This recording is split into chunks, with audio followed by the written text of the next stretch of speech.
My background is first in economics and then in law. And as a young lawyer, I spent about 20 years representing telecommunications companies. And I was fortunate enough to be there at the beginning, really, of the digital revolution. And I was also fortunate enough to have clients that were on the right side of history, that saw the benefits for competition and for consumers in terms of price of reducing the costs of connecting all of us. You digitize voice bits and put it on undersea fiber optic cables, and all of a sudden it costs pennies to connect to France or Australia. So I saw the disruptive power of those technologies. And later on, I joined a big international law firm that had perhaps the largest energy law practice in the world. And in 2006, 2007, I saw from some of the work we were doing that America was possibly on the cusp of an energy revolution, much as I had seen the digital revolution. I said, well, wait a minute. If these guys are right, who were developing new drilling practices, and all of a sudden America has resources that we couldn't have dreamed of before, this is going to have a big impact. So how do you put that to work? How do you make us benefit from that? And the first thing that came to mind, look, these are lower carbon fuels, natural gas. If we have a lot of natural gas, automatically we can back out dirtier fuels. Wow. Because by that point, it was pretty apparent to most people that we've got a looming environmental crisis in the 21st century. We need to ratchet down greenhouse gas emissions. Maybe this could be part of the solution. So it turned out, I found out about a small foundation that had been set up called the American Clean Skies Foundation, and the rest is history.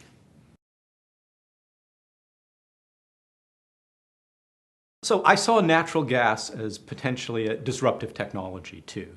Not alone, but in tandem with other trends that were developing toward clean energy, that it could backstop the greater introduction of wind and solar, which are intermittent. We don't have a utility-grade, utility-scale storage. So when the wind doesn't blow, the sun doesn't shine, how do you make sure we keep the lights on and power industry? And so I thought natural gas could do some of that. So I was attracted. And the challenge was really to produce it in scale and then to grow the market share for that so that it delivers the environmental benefits, lower pollution when it's burned in electricity or used in transportation vehicles.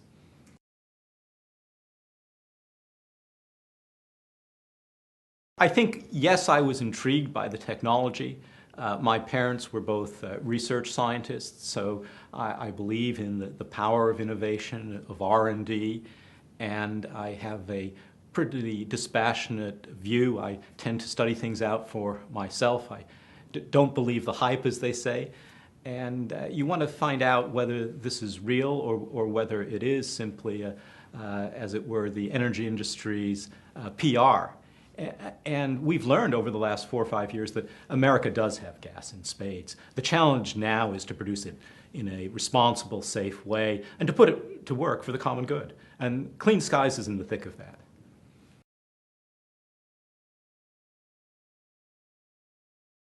There are those who say, natural gas, you've got to be kidding. This is still a fossil fuel. How do you suppose that can be part of the solution? Isn't it part of the problem? I say, hey, wait a minute. Let's get real. We're trying to claw our way back from the most sharpest, deepest economic downturn we've had since the 1930s in this country. And we're going to end up, as we are, fighting the climate battle. To paraphrase something Secretary of Defense Donald Rumsfeld once said, we're going to go to war against this climate issue with the army we have, not the army we want. And that means we're going to have to use natural gas to start us down the right path, because it can back out heavier carbon fuels, particularly coal, and in the power sector, and in the transportation sector. It can generate electricity. So you have more electric and electric hybrids, and you can substitute it directly to power particularly medium and heavy-duty trucks and back out oil, and it will reduce tailpipe emissions, and is probably 20% or so reduction in greenhouse gases too.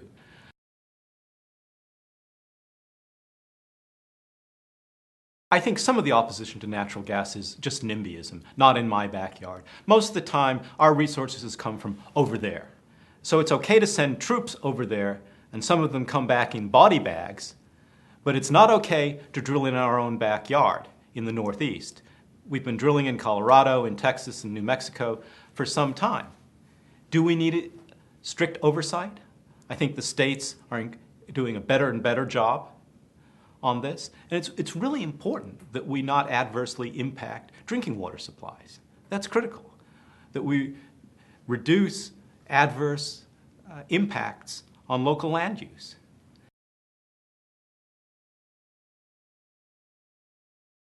What's Clean Sky's role in all of this? How do we fit in on this movement toward a clean energy path?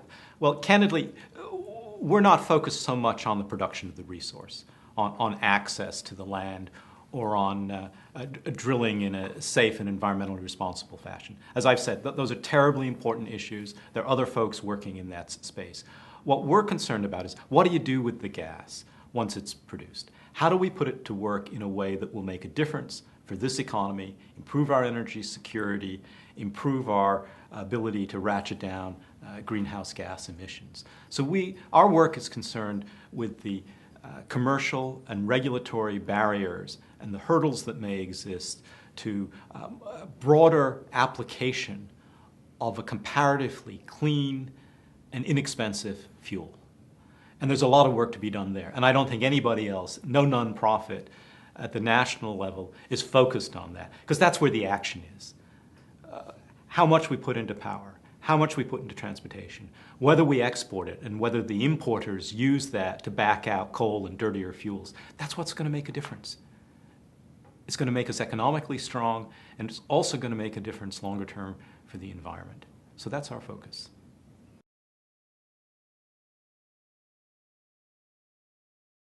I am optimistic because I'm a numbers guy.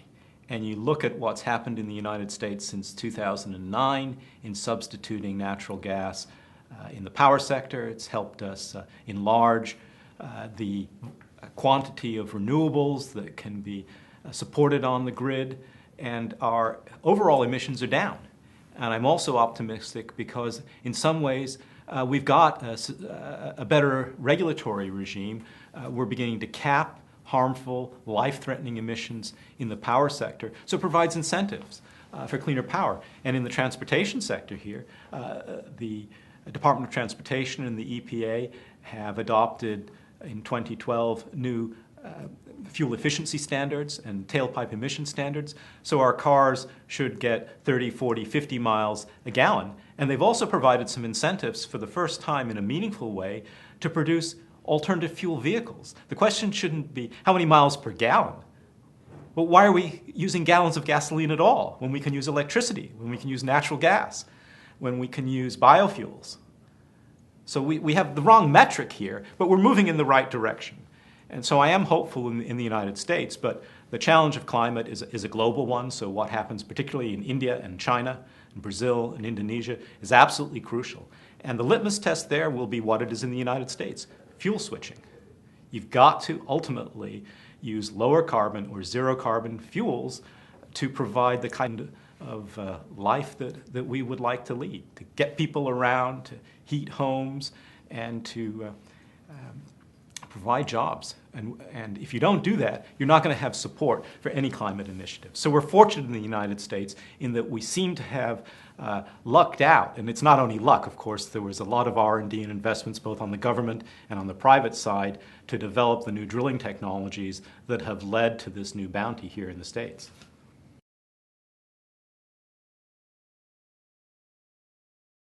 I think when it comes to energy, this is so vital to the whole economy and to our way of life.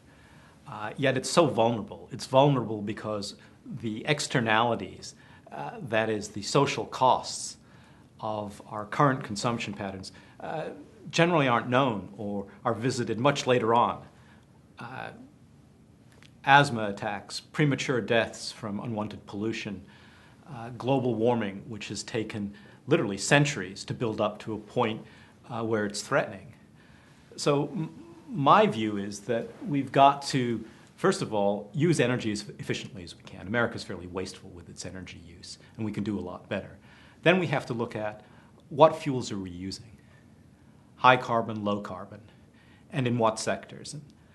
And I think we're on the cusp of really trying to leverage information technologies that we developed in the 20th century to address this 21st century challenge.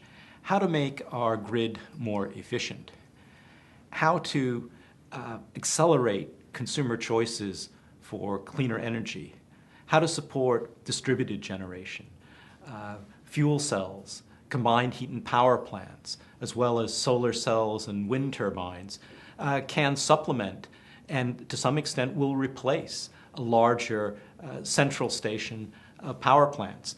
And they will be much more sustainable in the longer run, less subject to storms that can disrupt power grids.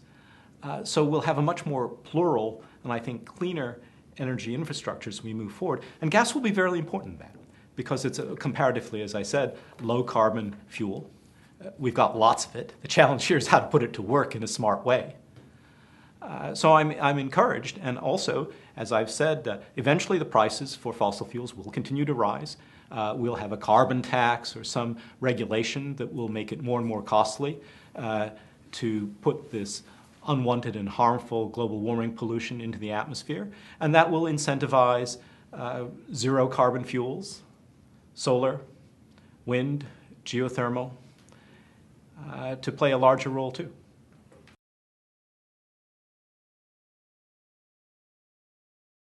Clean Skies acts as something as a catalyst, not only a thought leader or a think tank, but a do tank. We intervene in federal and state regulatory proceedings to try and remove barriers to more clean energy or to try to level the playing field. In the transportation sector, for example, when EPA and Department of Transportation was considering higher mileage standards and tailpipe emission standards, we intervened to say, let's do that, and let's incentivize cleaner technologies, and don't pick winners. Let's be sure that natural gas vehicles, electric hybrids, and fuel cell vehicles can all compete. Very dangerous for the government to pick winners in this space. So we try and provide a level playing field for innovative clean technologies. And in the power sector, same thing. What sort of commercial contracting arrangements are likely to be beneficial over the longer term? You don't build new renewable energy facilities, a big wind farm or a utility-scale solar array, without having somebody who's going to purchase the power. And they're typically 10, 15, 20-year agreements. For natural gas, we don't do that, except we have prices at a 10-year low. So why shouldn't regulatory commissions encourage folks to contract for a portion of their supply on a longer term? So you lock it in. And then people get the benefit of that cheaper fuel for a longer time.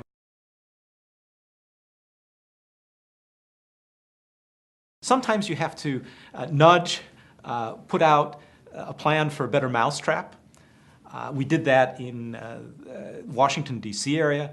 We were part of a campaign to close a very dirty and unneeded coal-fired power plant on the banks of the Potomac. It finally closed down in October of 2012, and we put forward a redevelopment plan to repurpose that site so that we wouldn't lose jobs, so that the community wouldn't lose a tax base. And we said at the center of it, let's create a new American Center for Energy Innovation that would be powered by a range of clean resources and would tell the story of our continuous energy innovation here. So that was a creative way of saying, hey, it's a lot easier for people to be for something than against a lot of the time. it's seen as negativity. So what are you going to replace it with? People always ask me, okay, well, this is what we would replace that coal plant with on the banks of the Potomac, and it would be a clean energy gateway for Washington and for the whole country.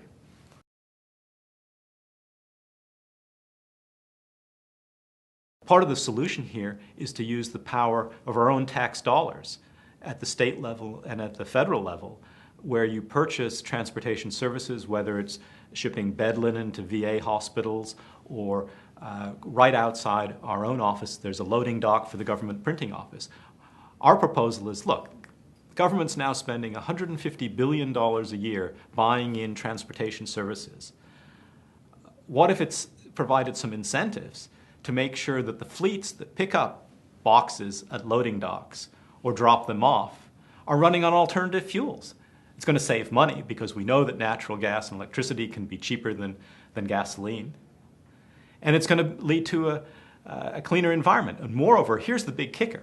If the federal government does that, many of the vendors it uses are not going to have one fleet to service the federal government and another fleet to pick up the boxes at a loading dock, at Target, at Walmart, at a pharmaceutical company. Those fleets will be available to the private sector as well, and we'll all have cleaner and cheaper shipping options.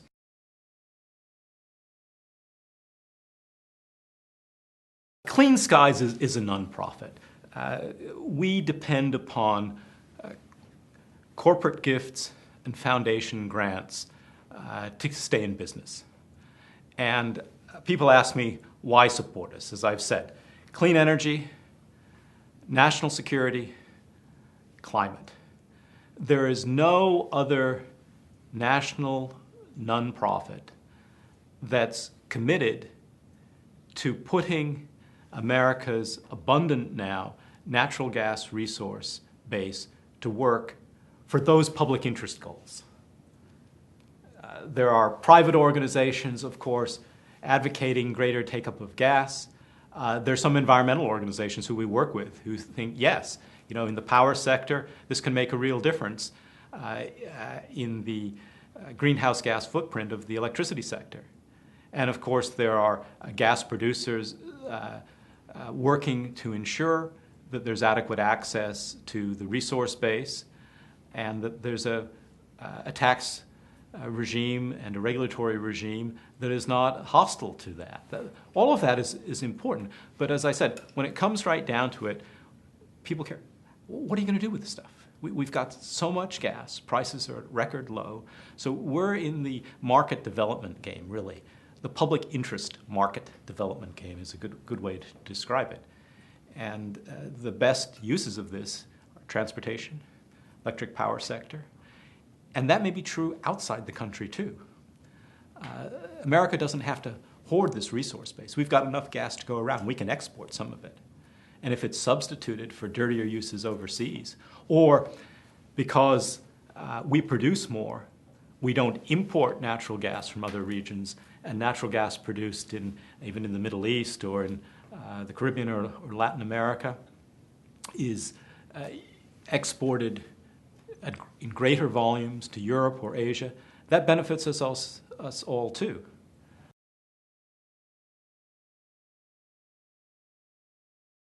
My own view is that nuclear has just priced itself out of the market, particularly for the older nuclear technologies where it's extraordinarily expensive. New modular nuclear reactors have yet to prove themselves, but that could be important longer term too.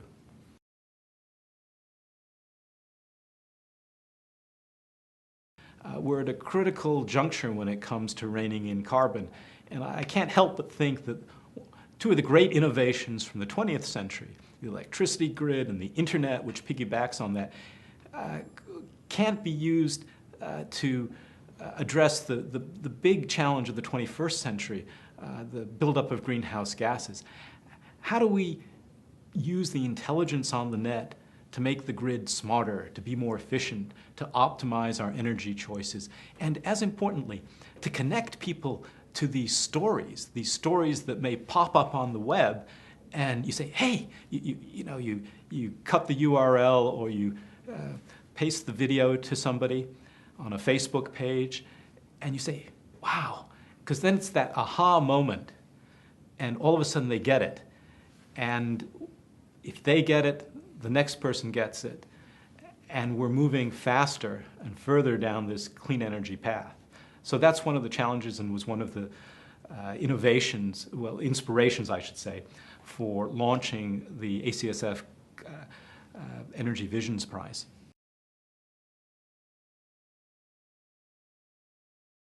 My parents emigrated. I'm a first-generation American. So that I've tried to make a difference here and have moved, as I think, with the times. The pressing issue of the day in the last part of the 20th century was how to connect us all. And now the challenge is in the energy space for me. So I also feel, perhaps as you get older, responsibility to give back, perhaps to make a difference. I spent a good part of my life in the private sector. I founded a company in the telecommunications space, and now in energy I've worked for a big international law firm, and now I'm in the nonprofit sector. And I think all of these sectors, the government, private sector, nonprofit, provide opportunities to make a difference.